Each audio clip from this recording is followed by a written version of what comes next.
सुनो जहान, ज़्यादा कुछ नहीं चाहिए। बस तुम हाथ थामे रहना। तुम पर हक जताना अच्छा लगता है। एक तुम ही तो हो जो इस मतलबी दुनिया में अपनी सी लगती हो।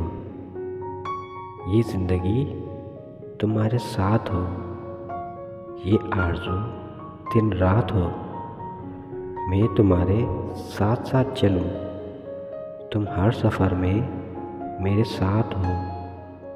बात करने के लिए तो बहुत सारे लोग हैं, पर इंतज़ार सिर्फ तुम्हारा रहता है। अधूरे हैं हम, तुम मेरी कमी हो। मानो या ना मानो, लेकिन तुम सिर्फ मेरे लिए बनी हो। कोई मांगी हुई मन्नत नहीं, नसीब वाला इश्क हो तुम। सुकून है तुम्हारी यादों में भी।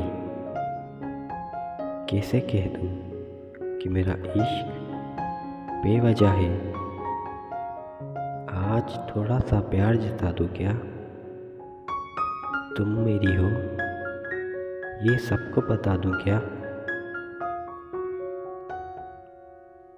होते होंगे लोग हसीन, लेकिन तुम प्यारी हो। और सुकून की बात करो तो तुम्हारा एक ख्याल ही काफ़ी है। कभी सोचा भी नहीं था कि तुम्हें देखना मेरी सबसे बड़ी खुशी बन जाएगी, और तुम्हें सोचना मेरी ज़िंदगी बन जाएगी।